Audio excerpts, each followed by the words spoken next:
Bom, então, hoje a gente vai falar sobre problemas de saúde populacional da agenda global para o contexto nacional, e eu tenho o prazer de apresentar a Laura dos Santos Bueira. Ela trabalha no Instituto Veredas, que provavelmente muitos não sabem o que faz, qual é as características desse instituto. Então, como parte da apresentação, eu pedi para a Laura fazer uma apresentação sobre o Instituto Veredas. E a Laura, ela é psicóloga, ela fez mestrado em bioéticas e é profissional do Instituto Veredas. Então, Laura, muito obrigado por compartilhar os teus conhecimentos e pode ficar à vontade para falar sobre um assunto que é muito dinâmico, então até é importante que tu tenhas colocado o mês que tu está falando, porque o mês já está terminando, o mês de julho, né? Até a gente vai apresentar isso em agosto, essa tua aula, mas a gente sabe que o momento é muito dinâmico. Oi, Ayrton, muito obrigada então pelo convite. Muito empolgante poder falar sobre esse tema e espero que algumas das reflexões que eu vou trazer aqui estimulem as pessoas a querer saber mais, procurar mais informações. Vou dar algumas dicas também enquanto eu for falando. Como o Ayrton falou, eu sou diretora executiva do Instituto Veredas. O Instituto é uma ONG que a gente criou em 2016 para fazer o debate de políticas públicas informadas por evidências científicas. Então, basicamente, a nossa missão é poder unir conhecimentos da universidade, da gestão pública e da sociedade civil e apresentar eles num formato utilizando ferramentas de tradução de conhecimento que possa ser o mais simples possível, numa linguagem muito acessível, que considere tanto quais são essas evidências científicas disponíveis sobre como enfrentar diferentes problemas que a gestão pública encara para diferentes políticas sociais, quanto considere preferências e valores da sociedade civil, tem um olhar atento para o debate da equidade, um olhar atento para a implementação em diferentes contextos. E acho que muito do que a gente estiver conversando hoje sobre problemas de saúde populacional vai nos mostrar, claro, que o Brasil é um país, como todo mundo diz, de dimensões continentais. Então, toda vez que a gente vai pensar em políticas públicas, seja elas de saúde ou intersetoriais, essas características de diferentes regiões precisam estar muito presentes e a gente tem que estar muito atento para criar soluções que realmente permitam que as políticas cheguem de uma forma igual em contextos muito desiguais. Então, passando aqui para o primeiro slide já, o título da apresentação fala desse desafio de como a gente pega uma agenda global e traduz ela para o nosso contexto local, contexto nacional. Então, uma das agendas globais que está mais forte hoje no debate, não só na área da saúde, mas de várias políticas sociais, é a agenda dos Objetivos do Desenvolvimento Sustentável. Ela é uma agenda da Organização das Nações Unidas e convoca essa ação global para as pessoas e para o planeta até o ano de 2030. Então, ela é uma nova proposta feita a partir dos Objetivos do Milênio, e agora muito focada bem nesse debate de desenvolvimento sustentável, que considera mais também o aspecto da saúde planetária, de como é impossível separar o que é a saúde da população da saúde do planeta. E entre os seus focos, tem vários objetivos transversais que falam sobre o fim da pobreza, a prosperidade e o bem-estar para todos e todas, a proteção, então, do meio ambiente e o enfrentamento dessas mudanças climáticas. Como vocês podem ver, e eu recomendo poder navegar por esse site que está indicado aqui embaixo depois, os Objetivos de Desenvolvimento Sustentável são 17, eles passam por vários elementos, e o 17º é justamente focado em pensar como que a gente pode fomentar parcerias e meios de implementação para tirar essas agendas mais de uma reflexão e colocar elas bastante em ação nos territórios. E aí o papel da universidade, claro, é chave, né? Então, uma das grandes perguntas, e tem vários autores super interessantes fazendo esse debate, é como esses objetivos de desenvolvimento sustentável se relacionam com a saúde da população. Então, o objetivo que é da saúde mesmo é o objetivo número 3, mas todos eles, como a gente mencionou, tem um efeito direto na saúde. Essa figura, ela está em inglês, eu tenho a referência do estudo, mas basicamente ela fala sobre como diferentes objetivos vão estar falando de questões demográficas, de questões econômicas, de questões das comunidades, questões do meio ambiente e sociais e culturais, e como essas diferentes dimensões afetam a saúde da população. Então, a princípio, por exemplo, a gente pode pensar que questões do meio ambiente, como desastres naturais, mudança climática, mesmo migração forçada por causa de questões climáticas, elas são questões que podem causar, por exemplo, trauma e estresse agudo, além de outras manifestações na saúde corporal, e isso afeta diretamente a saúde da população, tanto das pessoas mais jovens quanto das pessoas mais velhas, e a gente pode ver isso em reflexos de expectativa de vida, em dados de qualidade de vida. Então, a princípio, fazer uma alteração num objetivo do desenvolvimento sustentável bem focado no ambiente, na mudança climática, por exemplo, pode reverter efeitos para o objetivo da saúde também. Então, esse é um próprio diagrama feito pela Organização Mundial de Saúde, quando pensa como que o objetivo da saúde para todas as idades se relaciona com outros objetivos de desenvolvimento sustentável, e ela vai estar falando de pequenas ações que estão relacionadas a cada um dos objetivos que podem, por exemplo, influenciar a saúde. Então, uma das questões que eu já mencionei, então, é promover a saúde através de prevenir doenças relacionadas a problemas do meio ambiente. Também tem a promoção da saúde relacionada a estar atenta às maiores necessidades das pessoas em situação de pobreza e pobreza extrema, e como influenciar na pobreza pode ter uma relação direta com indicadores de saúde. Um exemplo disso que a gente pode atentar são os estudos que olham, por exemplo, para os programas de transferência condicionada de renda, como Bolsa Família, e como eles acabam tendo efeitos importantes em indicadores de saúde, tanto de busca e acesso à saúde, quanto de redução de mortalidade infantil, melhora dos níveis nutricionais. Então, investir nesses outros campos podem ter impactos muito relevantes na saúde da população. E aí a gente vai para um debate global também do que são os determinantes sociais de saúde, que é essa conversa sobre como as condições nas quais as pessoas nascem, crescem, onde elas trabalham, como elas vivem, em que condições elas envelhecem, com que tipo de apoio, assim como numa perspectiva mais ampla, os sistemas econômicos, as grandes agendas de desenvolvimento, como os ODS, as normas e políticas sociais e os sistemas políticos determinam condições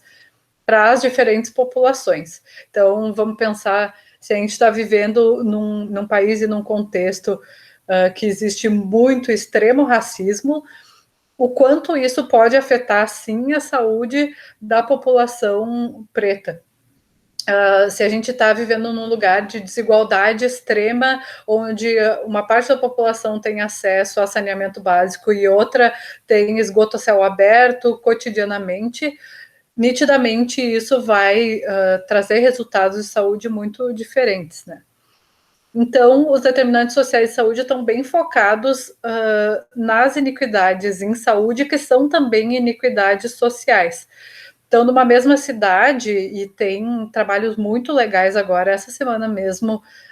a Casa Fluminense lançou o mapa da desigualdade do Rio de Janeiro, da Baixada Fluminense. E eles mostram como numa mesma região, em cidades com perfis muito parecidos, existem taxas de mortalidade infantil, de doenças infecto-contagiosas, de doenças respiratórias que são completamente distintas. Então, às vezes, é um bairro que está, assim, 5, 10 minutos de distância de outro, mas por causa das condições de vida da população e dos, claro, investimentos públicos em cada uma das situações, as condições de vida e os resultados em saúde são muito diferentes, inclusive para a expectativa de vida e qualidade de vida. Então, eu recomendo muito poder dar uma olhada tanto nesse debate que a Casa Fluminense fez no mapa da desigualdade do Rio de Janeiro, quanto, acho que no ano passado foi lançado um mapa da desigualdade da cidade de São Paulo com análise por bairros. E aí dá para ver o quanto isso é diferente, e aqui em Porto Alegre, com certeza, se a gente fizesse essa mesma reflexão, encontraria resultados de saúde muito distintos também. E então, quando a gente vai fazer esse debate do que é saúde populacional no Brasil, é impossível fugir da reflexão do quanto essas disparidades socioeconômicas e regionais elas são enormes, inaceitáveis e fazem com que o Brasil experimente ao mesmo tempo todos os desafios globais relacionados a doenças que advêm das mudanças climáticas, advêm do desenvolvimento econômico. Então, todas essas formas de adoecimento e de influência na saúde da população estão chegando no Brasil, e, ao mesmo tempo, a gente ainda está lutando com problemas muito antigos que alguns países, felizmente, já puderam superar, que são relacionados a doenças infecciosas, a situações que muitas vezes a gente tem até vacina para, mas porque a população não tem acesso equânime a essas tecnologias, acaba afetando a nossa população. Então, a gente tem um país de pessoas morrendo por doenças super avançadas relacionadas com esse desenvolvimento econômico e com as mudanças climáticas, e pessoas e crianças, por exemplo, morrendo de diarreia por causa de uma doença infecto-contagiosa. Então, esse quadrinho é muito interessante porque ele traz alguns dos problemas de saúde e doenças da população brasileira. Esses são dados de 2011, mas, infelizmente, vários deles seguem muito verdade. Então, a gente vai estar focando, por exemplo, em temas como saúde materno-infantil, doenças infecciosas, doenças que não são transmissíveis, especialmente as doenças crônicas, e causas externas, como, por exemplo, homicídios, acidentes de trânsito, violência doméstica, feminicídio. Tudo isso são causas de morte ou de piora grave na saúde da população brasileira. E, claro, também estão distribuídas de forma muito desigual. Então, a gente vai falar um pouco sobre como elas se demonstram em diferentes regiões nos próximos slides. Então, esse levantamento do Ministério da Saúde, ele é bem extenso, é um levantamento de mais de 200 páginas, mas ele está analisando justamente a saúde da população brasileira em termos de tendências históricas. Então, ele faz um plano dos últimos 10 anos, tanto dos riscos de adoecer e morrer, quanto de desigualdades regionais em saúde. E aí ele, assim como a gente mencionou, vai estar focando tanto nessas estatísticas relacionadas como nascimento, mortalidade infantil e na infância, mortalidade materna, tuberculose, malária, HIV/AIDS, como olhando para essas outras formas de adoecimento que têm uma relação intersetorial. Então, por exemplo, quanto os homicídios estão relacionados com as nossas políticas de segurança pública, a questão da gravidez de adolescente na adolescência está relacionada com políticas de educação também e políticas de atenção à infância e adolescência. O acesso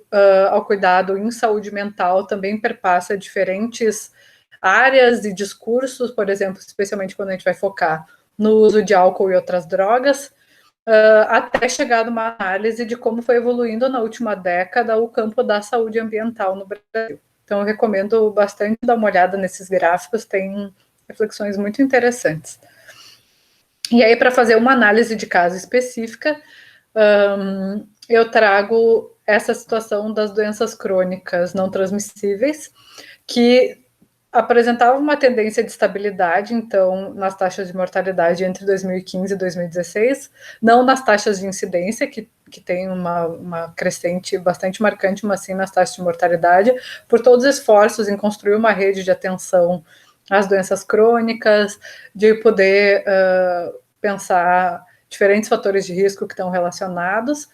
Mas, no entanto, brasileiros com menor renda e baixa escolaridade são os que apresentam a maior prevalência desses fatores de risco e a menor dos fatores de prevenção e proteção. Então, entre 2015 e 2017, os fatores de risco como consumo de frutas, fatores de proteção e risco como o consumo de frutas e vegetais, realização de atividade física, estabilização das taxas de uso de tabaco e aumento do consumo de álcool tiveram uma piora muito grande. E os autores desse artigo, que fazem essa análise de caso, refletem o quanto essa piora, por exemplo, no acesso de consumo de frutas vegetais, no uso do tabaco e álcool, está relacionada com uma crise econômica e também com a adoção de medidas de austeridade fiscal. A crise econômica, porque coloca boa parte da população em situação muito vulnerável em relação aos seus vínculos de trabalho, não raro já precários, então aumentam taxas de desemprego,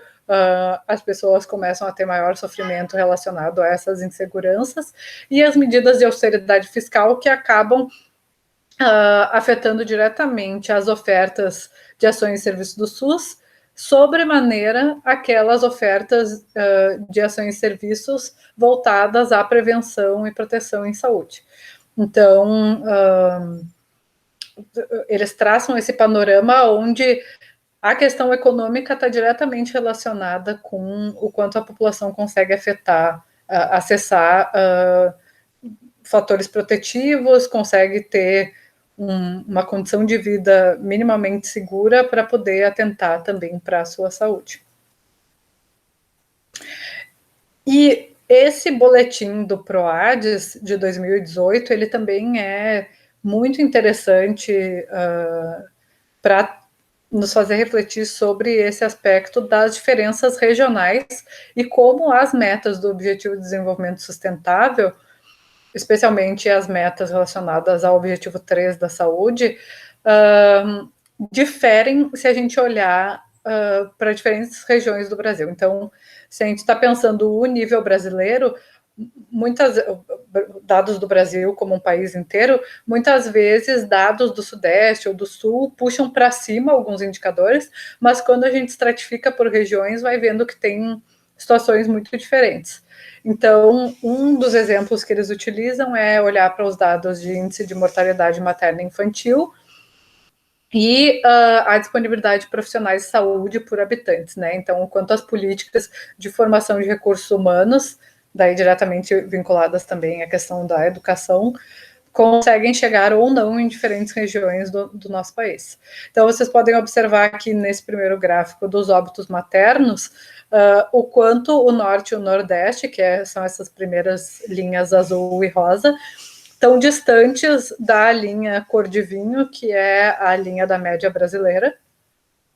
para pior, né? Então, um nível muito maior de óbitos maternos devido a causas diretas por 100 mil nascidos vivos. E, ao mesmo tempo, no gráfico relacionado ao número de enfermeiros, e se vai olhar para o gráfico de número de médicos, também a variação é grandíssima, também são as regiões com menor número de médicos, marcantemente a região norte. Então, isso é algo que nos chama muita atenção e faz refletir sobre como essas diferenças de acesso a recursos podem estar marcando condições de saúde populacional muito diferentes no nosso país. Então, por fim, a Organização Pan-Americana de Saúde lançou em 2018 uma espécie de guia focado também nos Objetivos de Desenvolvimento Sustentável e refletindo frente aos 30 anos do SUS que foram completados em 2018, que desafios a gente teria para chegar num SUS ideal até 2030, que é a vigência da Agenda dos Objetivos de Desenvolvimento Sustentável. E aí eles trazem reflexões que, novamente, nos demonstram como a saúde populacional está relacionada diretamente tanto com essas agendas globais, quanto com a perspectiva intersetorial, né? Então, falam sobre o subfinanciamento crônico do SUS e do desperdícios na gestão de recursos, que é agravado pela crise econômica e austeridade fiscal. Tem tudo para diminuir o número de ofertas, emplacar propostas que diminuam a cobertura do sistema de saúde, especialmente quando a gente está pensando em ações de prevenção e promoção da saúde. Falam sobre essa necessidade de reduzir a fragmentação do SUS, aperfeiçoando a forma como o nível nacional, estadual e municipal dialoga, a articulação entre essas políticas, a corresponsabilidade entre os entes federativos também. Fala sobre a necessidade de expandir a cobertura e o fortalecimento da atenção primária, que vai passar tanto por uma valorização desse nível de atenção, que pode estar diretamente influenciando nessa perspectiva de condições de vida na comunidade, então vai ter esse vínculo e esse olhar muito mais voltado para a maioria das doenças que são preveníveis a nível comunitário mesmo. Fala de adoção de ações concretas sobre esses determinantes de saúde para melhorar a equidade e a resolutividade do serviço de saúde do SUS. Então, eles traçam nessa agenda a relação direta de, por exemplo, conseguir mapear nas suas comunidades quem são as pessoas que estão em situação de maior vulnerabilidade, conseguir acompanhar quem precisa, talvez, de um encaminhamento para benefícios sociais, quem precisa ter mudanças estruturais no seu bairro, na sua região, que vão influenciar sobre esses determinantes sociais da saúde. Fala sobre como garantir o princípio da integralidade frente à judicialização excessiva da saúde. Então, como é que a gente trabalha com a população, com os órgãos do judiciário, essa diferença nos acessos às tecnologias, onde determinados grupos e regiões conseguem acessar muito mais tecnologias, em outros lugares é praticamente impossível acessá-las, e como que se lida com isso para também não ser algo que onere excessivamente o sistema de saúde. Um ponto muito marcante e que está diretamente relacionado com todo esse debate, que é a formação, a distribuição territorial e a valorização dos recursos humanos do SUS. Então, como que a política intersetorial entre saúde e educação consegue montar arranjos que sejam atentos a formar profissionais atentos aos principais problemas de saúde da população, que possam estar situados em diferentes regiões do país, que consigam se orientar por esse nível de demanda da saúde populacional, e a valorização desses profissionais, agora, especialmente em época de Covid, a gente percebe o grau de precariedade de muitos vínculos de profissionais da saúde, não tanto por serem ou não concursados, mas pelos tipos de condições de trabalho que eles estão expostos na sua realidade, isso, claro, tanto no Sistema Único de Saúde quanto na saúde privada. Falam também do fortalecimento da vigilância em saúde dos laboratórios de saúde pública e o quanto esse é um grande gargalo em termos de diagnóstico em tempos oportunos, de distribuição mesmo territorial, e quanto é desigual. Agora, novamente, em tempos de Covid, a gente observa como havia pouquíssimos laboratórios